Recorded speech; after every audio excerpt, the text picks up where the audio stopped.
मैं संतोष कुमार नायक, सहायक प्राध्यापक विधि, शासकीय पालूराम धनानिया वाणिज्य एवं कला महाविद्यालय, रायगढ़, छत्तीसगढ़ से आज हम भारतीय संविधान के अंतर्गत वित्त आयोग के बारे में अध्ययन करेंगे। वित्त आयोग एक महत्वपूर्ण संस्था है जो कि केंद्र और राज्यों में वित्तीय संतुलन बनाए रखने के लिए संविधान में एक वित्त आयोग की स्थापना का प्रावधान किया गया है। वित्त आयोग एक अर्धन्यायिक एवं सलाहकारी निकाय है। भारतीय संविधान का अनुच्छेद 264 ये कहता है कि इस भाग में वित्त आयोग से अनुच्छेद 280 के अधीन गठित वित्त आयोग अभिप्रेत है।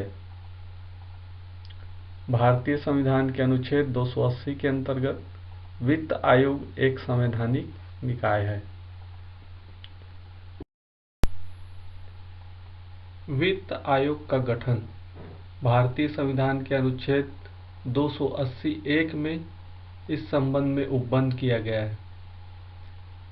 राष्ट्रपति इस संविधान के प्रारंभ से 2 वर्ष के भीतर और तत्पश्चात प्रत्येक 5वें वर्ष की समाप्ति पर या ऐसे पूर्वोत्तर समय पर जिसे राष्ट्रपति आवश्यक समझे, आदेश द्वारा वित्त आयोग गठित करेगा, जो राष्ट्रपति द्वारा नियुक्त किए जाने वाले एक अध्यक्ष और 4 अन्य सदस्यों से मिलकर बनेगा। अर्थात राष्ट्रपति वित्त आयोग का गठन करेंगे और संविधान के लागू होने के प्रारंभ से 2 वर्ष के अंदर पहले वित्त आयोग का गठन करना अनिवार्य था। इसके पश्चात प्रत्येक 5वें वर्ष की समाप्ति पर या 5 वर्ष की समाप्ति से पहले भी वित्त आयोग का गठन राष्ट्रपति अपने आदेश के द्वारा करेंगे। वित्त आयोग में एक अध्यक्ष और 4 अन्य सदस्य होंगे। इस परिप्रेक्ष्य में प्रथम वित्त आयोग का गठन 1951 में किया गया था। पहले वित्त आयोग का कार्यकाल 1952 से 1957 तक था, जिसके अध्यक्ष श्री के सिन्हा योगी जी थे। इस समय 14वां वित्त आयोग चल रहा है, जिसका कार्यकाल 2015 से 2020 तक है तथा अध्यक्ष श्री YV रेड्डी जी हैं। 15वें वित्त आयोग का भी गठन किया जा चुका है, जिसका कार्यकाल 2020 से 2025 तक है तथा अध्यक्ष श्री NK सिंह जी हैं।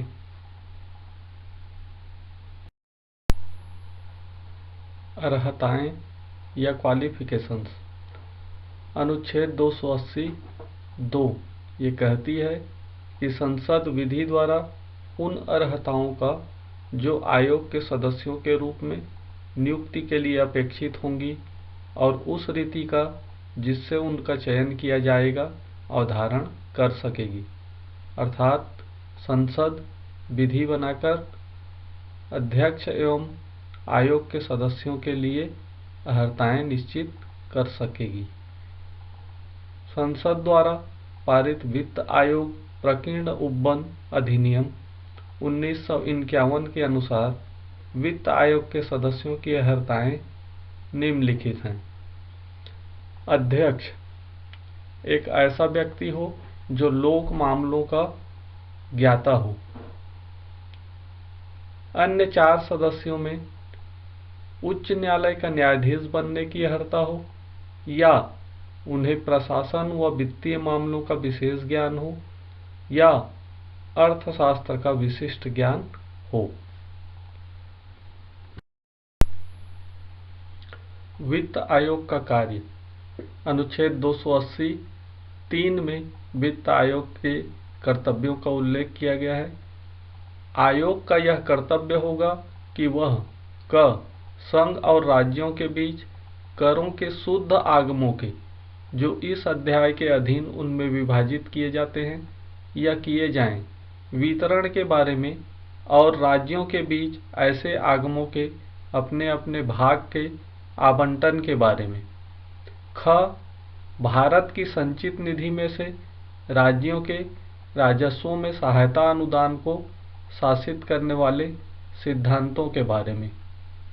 ग राज्य वित्त आयोग द्वारा की गई सिफारिश के आधार पर राज्य में नगर पालिकाओं के संसाधनों में अनुपूर्ति करने हेतु राज्य के समेकित कोष में संवर्धन के लिए आवश्यक पूर्वापायों के बारे में। घ सुदृढ़ वित्त के हित में राष्ट्रपति द्वारा आयोग को सौंपे गए किसी अन्य विषय के बारे में राष्ट्रपति को सिफारिश करें। अर्थात भारत के राष्ट्रपति को ये सिफारिश करना कि संघ एवं राज्यों के बीच करों की शुद्ध प्राप्तियों को कैसे वितरित किया जाए एवं राज्यों के बीच ऐसे आगमों का आवंटन कैसे किया जाए। दूसरा कार्य है कि अनुच्छेद 275 के तहत संचित निधि में से राज्यों को अनुदान या सहायता कैसे दिया जाए।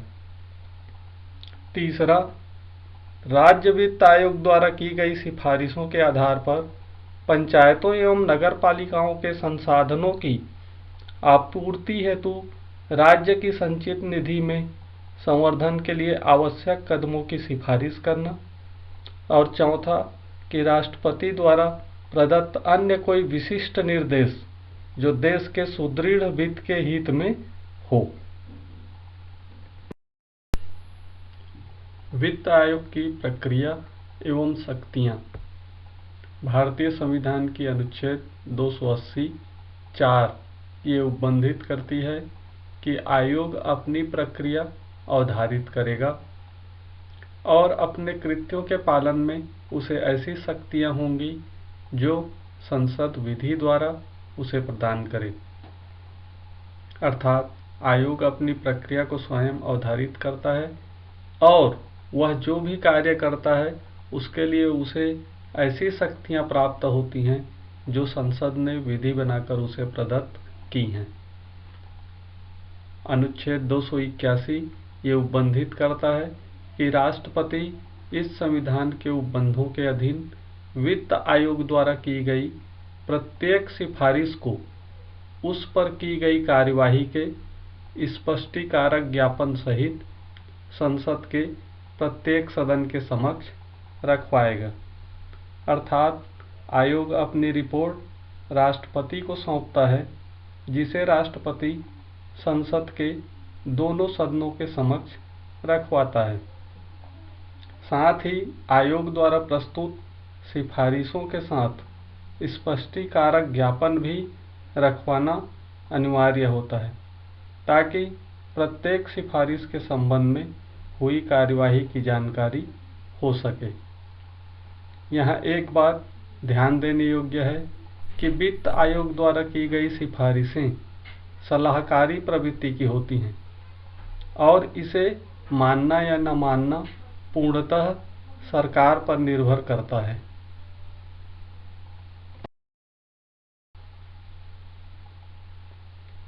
Thank you.